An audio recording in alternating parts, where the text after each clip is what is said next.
I think we're live. So welcome everybody. We are so happy to be joining you tonight with our continuation of our culture and conversations, eating disorders in the Jewish community. I could not be more honored and more humbled to be having this conversation with the amazing Sarah Bateman, who is the Jewish Community Liaison with the Renfrew Center. Sarah, thank you so very much for your willingness to be here tonight, for your willingness to just hold space with us and have this conversation. Thank you so much for having me, for the work you do, and I'm happy that we are having a chance to talk about this. Same here, same here. So we have gotten so many questions in preparation for this live, and I will definitely welcome, anybody who has questions to go ahead and put them in the chat. I will definitely be taking a look at them, but mostly more than anything, I would like to just thank you all for showing up. Thank you for being willing to have this conversation, to ask questions. And so I would really love to just jump in. And Sarah, when you and I were first originally talking about doing this, I was so overjoyed to hear some of the recent changes that have happened, particularly in the light of COVID-19. So I would love to start with you sharing about, the intersection of community and technology, specifically as it pertains to in the time of quarantine and self-isolation. So would you mind starting with that? Yeah, I think that's a great place to start. I think that these have obviously been incredibly hard times for so many of us in so many ways. And it's so important that we talk about the isolation and loneliness, our mental health and our eating disorders and just our overall. And it comes to that intersection of Sabbath observance and observatism and the holidays.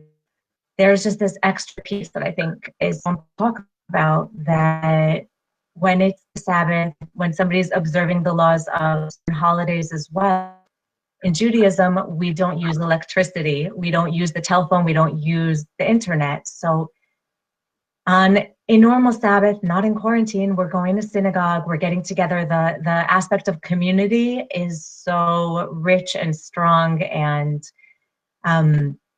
it's a chance to connect with people face to face. But when we can't do that, like I said, the loneliness can be so debilitating. And when you can't even reach out and have that human connection via technology, what do? So the Orthodox rabbis put out a joint statement before Passover that this year, if anybody is struggling in any way, they need to use the telephone and use technology on the Sabbath and on the holidays. And rabbis put out statements that they will be leaving their phones on, that people should call them. All the Orthodox and observant therapists were saying, call me, I will leave my phone on, reach out. And it's just nice to look at this other side, that, people think it's so strict and we can't do this, but how much serious attention was given to the effects of isolation. And in the statement, they said, err on this. If you think that this could be a risk for you and you're alone, do not wait, err on the side of caution and make a phone call. So I'm happy to be able to share that. I think for me, it's really uplifting just when we can see that kind of intersection and the importance of community and connection, and that we're all recognizing that, the need for it. Sarah, that's absolutely huge. And I think that, what you said was so important, was this need for connection, and specifically in times where there may be opportunities, or there may be individuals that might not live with other people, and especially during this time of physical distancing, obviously, just realizing that the power of connection, not just for individuals that are experiencing eating disorders, but for all humans that really need to be able to reach out. What do you think that has meant for our community, just having that permission to reach out if needed on Shabbos, or when other times when we ordinarily wouldn't be able to? I mean, I think it's always great when we can just acknowledge as a fact that humans need humans and that we need each other. And it's normal to need each other, and it doesn't mean we're weak or, or bad. And I think that in Judaism, that's why we have so much based around the community. That's why we have the synagogue services and the prayer and the get-togethers, because we recognize this. And I think that what's also been great for a lot of people, which I mean, it might sound weird that I say this is great, but I think it's almost become more acceptable, more okay to not be okay. People have been more understanding of people not being okay. And it's been okay to say, I'm depressed today, I'm anxious today, I need a friend today, I'm not okay. And I think we all place a lot of judgment on ourselves. It's this normal thing that we can't say it and can't admit it and judge ourselves, but that, I think that's one positive thing that's come out of this, is this recognition that mental health matters. Oh, so important. It's so, so, so important. And I feel like there's been a great shift, not only in the Jewish community, but in our community as a whole, where it has made it a little bit more okay to say, I am experiencing depression, I am experiencing anxiety. I really do need the support, when historically, I believe in all communities, there's definitely been this, this way of looking down on people if they are experiencing mental illness.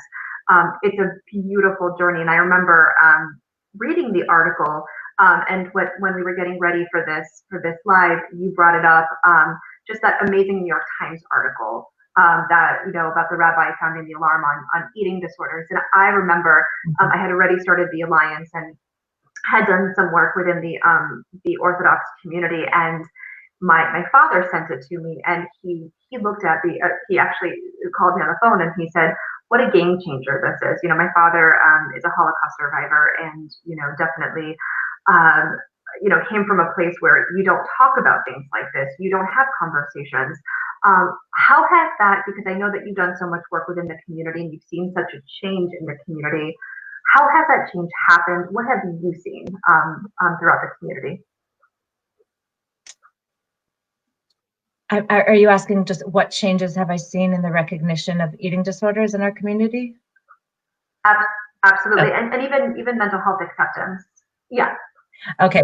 Just wanted to make sure I'm responding to what you were asking. Yeah. Yes, there was the article in the New York Times came out in 2009. I was always interested in working in the Jewish community and advocacy for eating disorders, and I have seen a drastic change in that was 2009. I've been in the field since then. I feel like there has just been so much more awareness, willingness to talk about it, more schools willing to have us come in, not just me, but others from the Renfrew Center and other organizations to come do trainings and awareness, and talk about the fact that we're talking about it doesn't mean that there's a problem. It means that we don't want there to be a problem. And YU, Yeshiva University, did this training on mental health. They had different segments. One of them was on eating disorders. They had me do an online segment that rabbis around the world could learn about eating disorders. And they had this on several different mental health topics. So rabbis could receive mental health training. And, there's been something, I've really seen a back and forth of just when the questions come up about fasting on Yom Kippur. When I started out in this field, I couldn't find a lot of rabbis that could speak to this. So many more rabbis can respond now and say, not only do you not need to fast if you have an eating disorder, but you may not fast. This fast is not for you. This would be a danger to yourself. And just having so much more knowledge and awareness, willingness to learn and understanding has, I always say also I'm lucky because I get to be on the side of people who are willing to talk about it and people who are willing to get help, but I see more and more awareness and willingness. That's so big. That's so huge. And actually that was one of the biggest questions we got in preparation for this talk. One of the things, a question we got is, it says in the Torah, a person is allowed to eat during fast if they have a medical condition. but it is still challenging for me to not engage in fasting. The guilt makes me feel as if I'm doing something wrong. I would love for you to speak to that. I mean, you already did share, but that was a question we received over and over again. So I would love your insight to that question. It's a great question. And it's something I see all the time, that even people who have been told that they know they can't fast because of their eating disorder, there is so much guilt involved in that. I think we see a lot with eating disorders that there's feelings of underlying guilt in the first place. There's feelings of not feeling worthy, not feeling deserving. So when it comes to special accommodations being made, a lot of people have a hard time accepting that. So I think that's something to look at also. Is this something we can explore in our therapy? Your own issue. That's something I would say to patients to look at. I would say to therapists to kind of challenge your patients if it's their own feeling of deserving it. A lot of times people say to me, but I'm not following my meal plan anyway. I'm not being that good. I'm not doing what I suppose. So therefore I don't deserve to not have to fast, as if, you have to earn one to deserve the other, which is, feeds into the eating disorder thinking a lot. What we know is that people who are sick can't fast on Yom Kippur, but that it's even become more so for people with eating disorders, that somebody who's sick is not supposed to fast, but they're often told to eat 1 ounce or drink a little bit of liquid every 20 minutes. And rabbis are now much more aware that that does not work for somebody with eating disorders, that somebody who has an eating disorder can't have that kind of rigid, regimented way of eating that's just as triggering as not eating at all. That the work for them is in listening to their hunger cues, in following their complete meal plan, whether they want to or not, whether they think they deserve to or not, because that's what's healthy for them, because fasting can be so triggering for them, and that we can't even mess around or play around or test it, that we don't want to have anybody go backwards in their treatment and any progress they've made by possibly triggering that with any fasting. So I had one person tell me that her rabbi told her, this fast day is not for you. And so she walked around, she said she went to synagogue, she prayed all day and repeated to herself, this is not for me, this is not for me. I told that to somebody else and she was so offended. What? It's not for me. I'm not part of this. So I understand that that's not going to work for everyone. We each have to find kind of the talk that's going to help us get through it with our personal, challenges, what's getting in the way for us, but understanding that it's not just that you don't have to fast, it's that if you have an eating disorder, and this could even potentially be triggering for you, you are not allowed to fast. Life comes first in Judaism, and find a rabbi who's going to tell you that. If a rabbi doesn't know that, have your therapist tell your rabbi that, so your rabbi could tell you that. But but challenge that thinking where you have to deserve it or earn it. Sarah, that was such an exceptional answer. Thank you so much. And we had someone share that Yom Kippur is especially very hard for me because my eating disorder loves any excuse not to eat, and so it really gets activated during a holiday like Yom Kippur.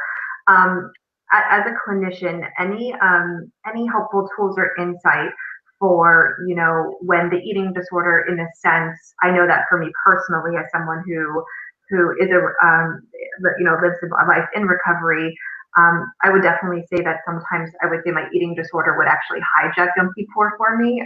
And even though I felt very compelled to, to fast during the day, when I sort of peeled the layers back, when I looked at the intention behind it, it was definitely being sort of driven by my eating disorder. So I would love to have some feedback or some tools for individuals that might be experiencing something similar. Yeah. So, well, I think that a lot of rabbis won't give a blanket statement to anyone with any eating disorder.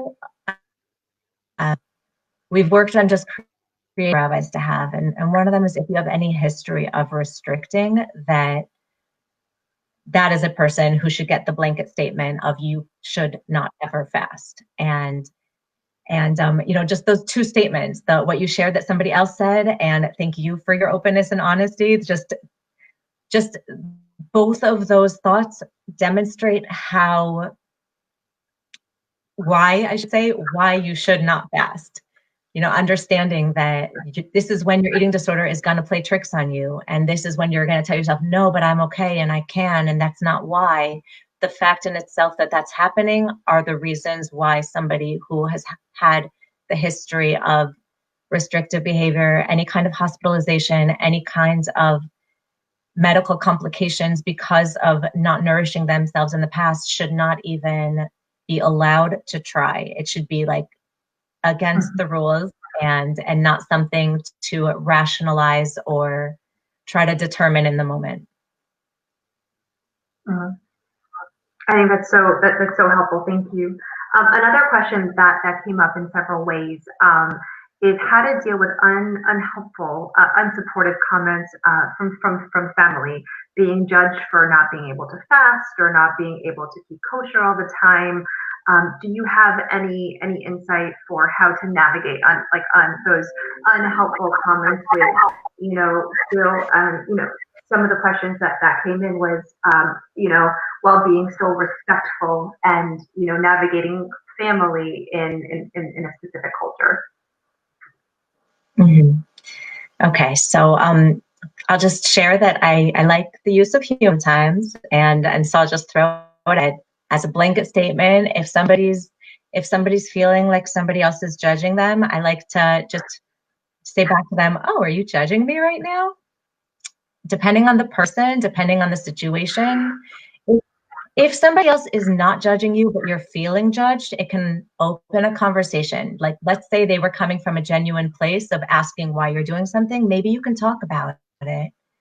Maybe this is a chance to talk about what you're not comfortable with. And that brings me to the next point that, a lot of times when we're feeling judged, it can be because we're not comfortable with our own behaviors. And, one of the aspects of the work I do is really looking at the value-based, the values in the treatment. How does my behavior match my values? And this is something we do in eating disorders treatment, and this is something that I bring Judaism and Jewish values into as well. Am I okay with what I'm doing? Am I okay with what I'm not doing? Is there a mismatch between me and my family? Do they not accept me? Do I not accept them? And to really look at where you lie and if there is a defensiveness, it's gonna make a difference where you're coming from. If you're feeling comfortable, if you want to talk about it, and if they're open to talking about it. But when it's not the kind of situation where you could have a conversation, where you can explore the challenges, where you could say, I'm struggling with this. This is something I want to do, and it's too hard for me right now. This is something I'm trying to work on. A lot of times that'll open it up and people will say me too. But if you're feeling like the other person isn't interested in helping, if they're not maybe happy with where they are and they're judging you because they're judging themselves, that's when it's important to just ignore those comments and not get into it with somebody when it's not going to be helpful. And just say, oh, thank you, nod and smile and not engage in the times where you're not going to get anything out of it. I think that's so important and so correct. Another question that came up was, how do you explain to your therapist who might not be as informed about Judaism and Jewish culture that keeping kosher is not a symptom of my OCD? But for this particular human, that's come up for them a lot. My therapist just doesn't get it and keeps bringing it up. Are there any resources that I could share with her that, keeping kosher has always been how I've been brought up and how I continue? So I don't know if you have any insight or feedback for this person. Okay, so first of all, if I would say that a therapist doesn't have to know something to be a good therapist and to help you with it. So if they just don't know anything about keeping kosher, and you can maybe just go online.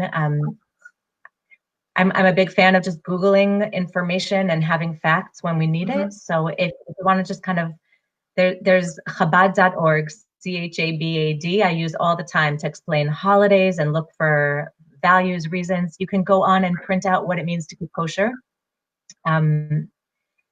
If to whoever is struggling with this, if it's kind of more than that, and your therapist is insisting that your behaviors are OCD, and you're saying, no, this is my faith. One of the things that I do in the trainings is help the trainings that I give with the Renfrew Center is talk about pathology versus tradition.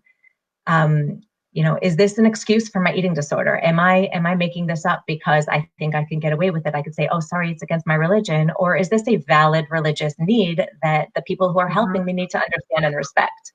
So I think that if you are trying to explain that to your therapist and your therapist is not hearing you, or you're feeling defensive, I would also look at that relationship. Are you able to talk about the fact that you're feeling defensive? Is that something that your therapist would be open to exploring with you? And if so, I think that would be actually amazing if you could have that conversation. See if they're open to hearing another side of it. And to remember also that therapists are people too. We have our own, we've learned different things. Maybe she learned this, he learned this at some point, and maybe she's open to hearing another perspective. But also, sometimes our values do get in the way of our treatment, even when they're not supposed to. And that if it's not a good fit, to remember that the therapeutic relationship can be the most important part of the treatment process. And so if you're feeling defensive, if you're feeling like they're not open to understanding or listening to where your struggle is, that maybe it's not the right fit. And that doesn't mean that they're bad. They could be great for somebody else, but it might not be the right fit for you. 100%. I absolutely love that. So one of the things that I got over and over and over again was the focus, in the Jewish community, in Jewish family, is just the focus on food. There's food at, I just shared with Sarah that I'm so blessed. I just came from my little nephew's bris, and of course, there was a huge spread, and it seems like whenever there's a celebration, there's a mitzvah, whenever there's a loss, we all come together, there's always food. And it was really interesting because a few weeks ago, we had this incredible conversation about eating disorders in the Latin community, and someone shared that, my abuela is the first one to say, oh, I've already had dinner, but have another dinner, eat. And then she will be the first one to also make a comment to me about my body shape and size. And so, working through that dynamic, which when I saw that, I had to laugh a little bit, because it was like, just to, change Latin American community to my household, it's the same. The question that came up is, with so much focus on food, oftentimes, Shabbos feels impossible, and I just want to give up on those days. How do you navigate, definitely like in summertime more than wintertime, eating later at night and heavy meals. And oftentimes it's on food that might have been fear foods that you haven't yet worked through with, your team. So any insight or any valuable tools that would be helpful to navigate this journey of, maybe who can we reach out to during this time? How can we, maybe some things that we can ask our team to help with. Any thoughts about that? Yes, that was a lot. And I do full trainings on a lot of different pieces there, but I'll try to just give some summary of the major points. Yes, first of all, there is a lot of focus on food in Judaism, and I say this a lot. I liked that example because I think that we see that in a lot of just any strong ethnic, family-based cultures, and there's a lot of time spent around the table. And when I first started working at the Renfrew Center, it was in the fall, and we were starting holiday planning groups, and we were kind of doing group after group planning for the holidays, which, we have Thanksgiving, and then a month later we have Christmas. So there's kind of two big meals there. And I had Jewish patients coming up to me in tears saying, but I do this every single week. So we have Friday night dinner and lunch on Saturdays, 2 meals in a row every single week. And each one of those is comparable to a Thanksgiving feast with multiple courses, and starting with the blessing on the wine and then the blessing on the bread and then soup and fish and meat and chicken. And there's courses and choices and sitting around the table and tolerating the feelings and the family and the food. And in that question, you brought up another aspect that the time of Sabbath changes throughout the year, that it starts at sundown and ends at sunset. It lasts for 25 hours, but it's not the same every week. In the winter, it's starting around 4, depending on where you live, 4 or 5 o'clock, and ending 5, 6 o'clock. And in the summer, we light candles around 8 p.m. and often don't get to the table to sit down and eat after prayer services until 9:30, 10 p.m. So how do you navigate, how to make this meal plan and figure out what you need to eat and when you need to eat it, and kind of have a routine, and then it's thrown off every single week? So my first response is that it's, to also remember that we can plan for this because it happens every single week. It feels overwhelming, but it's also, it's not a surprise. So we can plan our meal plan around this, and to work with the dietitian of how you can make that work. That, on the Friday nights in the winter when it's starting so early, plan your other 2 meals on Friday to fit with that. And, don't have a huge lunch with dessert at 1 o'clock and then sit down for Sabbath dinner 2 hours later. Break it up differently. Leave your snack for later in the evening when you have the long evening, and kind of spread it out. And the challah, the bread that you make the blessing on, that can fit into your carb exchange. And we want to get in all these different foods. So let's make it fit and let's see how it works. The fish and the chicken can be your proteins, and how can we make this work? And, obviously in quarantine, this is different. We can't make plans in the same way. We can't go out in the same way and get together. But as things are loosening up, we can maybe just remember to take a walk. And, can we get together and go outside and not have all the focus be at the table? But at the same time, a lot of the work we do is also tolerating our emotions and noticing what we're feeling and being okay with that and accepting that. And the food is the food and our feelings are our feelings, and they don't have to become, the meaning doesn't have to intersect and overwhelm us. Sarah, I love that so very much. And I think planning, working with your team is so huge. It's so big. We've gotten a few questions that I just want to shift to very quickly before we already run out of time. I can't believe time has gone so fast in this conversation. Thank you. It's to come back to the conversation that we started at the beginning about, utilizing technology and resources during the time of the Shabbos. And it's such a blessing to be able to have the Shabbos to rest, to communicate with the people around us.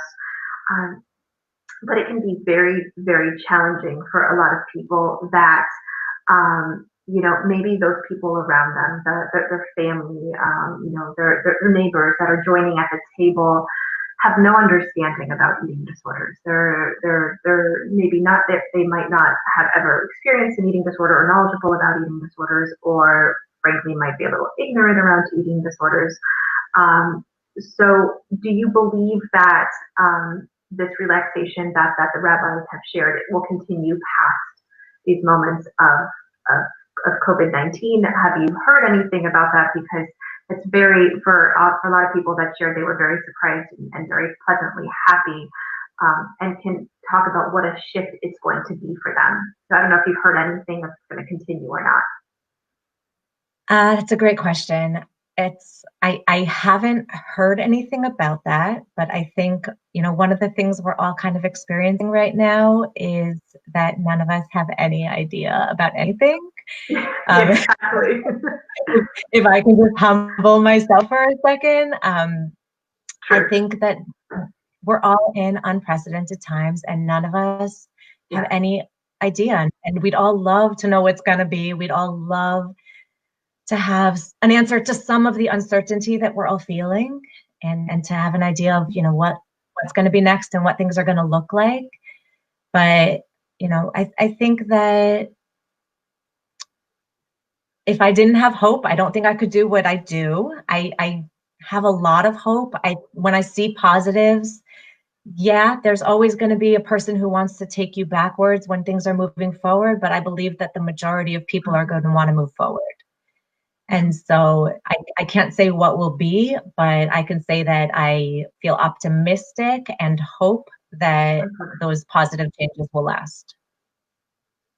I'm so happy to hear that. And I think so much of this time over the last 3 months has been, looking at silver linings, looking at the most beautiful moments that have come in some of the most trying times, particularly like for us at the Alliance, we've always had in-person individual support groups for individuals experiencing eating disorders and for loved ones.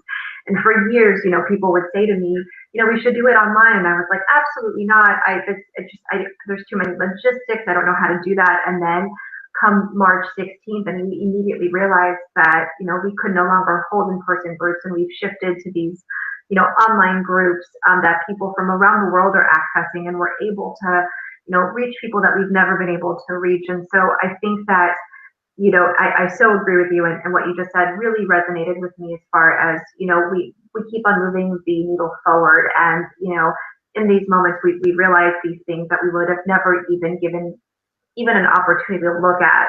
So I love that. And I'm really, really grateful. When I started my work in the Alliance and with eating disorders almost 20 years ago, I feel as if I was hearing from, particularly females predominantly in the Orthodox Jewish community that were, reaching out to me in secrecy and never wanted their family to know because they were so afraid of, anybody finding out that they were experiencing an eating disorder. And if they did, there was so much shame around it. I really believe that there's been definitely this huge arch that has happened. I guess my last question to you is, and going back to the original question that I had asked you, what have been some of the highlights in seeing how far we've come over the last, since the article in 2009? And where would you like to see our community go in regards to eating disorders? That's a great question. So some of the positives, like I said, are just, I think the responses I've gotten from rabbis, schools, and agencies in the Jewish community and in the observant community. I've been invited to speak in a whole range of different kinds of settings, whether it's, social service Jewish agencies to, like I said, schools, synagogues, the yeshiva university, rabbinical training, and also just as a liaison to the Renfrew Center, I've worked directly with rabbis in so many different communities. And I think we hear a lot about stigma, but then when we're working with actual individuals in the community who are willing to talk about the issues that we're facing, who are willing to send the people in their communities in for treatment, who ask me for advice, who ask me to teach them, it's incredibly humbling and uplifting that we work as a team, just like we work as a clinical team, and nobody can do it alone, and we need a dietitian and a psychiatrist and a medical doctor. We need rabbis, and that rabbis are willing to ask us questions, and that they're willing to make accommodations when needed. That, one thing I always say is that we want treatment to last, and if there was no food available and if there was no kosher food available and somebody was struggling with an eating disorder, they'd have to eat whatever food there is around. But at the Renfrew Center, we want to provide kosher food because we want somebody who keeps kosher to learn how to eat in the way they're going to eat afterwards. But in certain situations where we haven't been able to get a specific item, where somebody's not finishing their meals and we need to have supplements on hand, and and it's not, the rabbinical supervision that they normally follow. I've had rabbis say, well, she needs to drink it, whatever it is. Tell her, yes, she has to drink that. And so just having this flexibility and this support has been incredible for me. And I guess when you ask me, where do I want to see that go? I want to see that mainstream. I want to see that across the board where it's not even a question and it's what everybody expects. I love that so much, and I'm leaving this conversation with so much hope, Sarah. And I'm so grateful for you. I'm so grateful for your willingness to be that bridge between our fields and our community. I think it's so important, and I know that there's so many of our attendees tonight, and hopefully people that will continue to watch this. So often this does not get discussed. So often, it's well, what about me? What about my situation? I can't relate to this or that. And when we start having conversations, when people can relate to what's being said, you don't feel so alone. And I know that has been such a big part of my story and my work with the Alliance. I just don't want people to feel alone and know that there is a community behind them, and together we can move the needle forward. If anybody has any particular questions for you that we haven't had an opportunity to address, is it okay if they reach out to you at the Renfrew Center?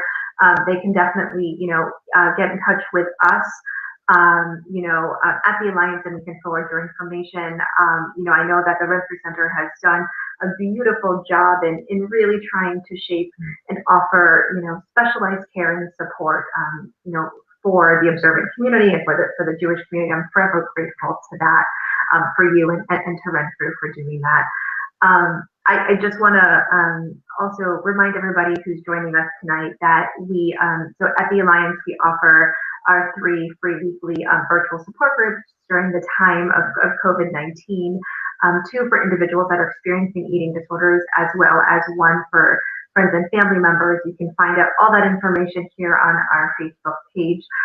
And even when we go back to in-person groups, we will be maintaining our virtual group, because as we were talking about, some of these silver linings is that we want to continue to offer help and support to people that don't currently have services in their community. We will be also hosting a Facebook Live event next Wednesday at 12 o'clock noon here again on ARFID. Is it picky eating or is it an eating disorder? But more than anything, I just really sincerely, from the bottom of my heart, Sarah, this is such a meaningful conversation for me. It's such an important conversation, for me, for my family, for my community.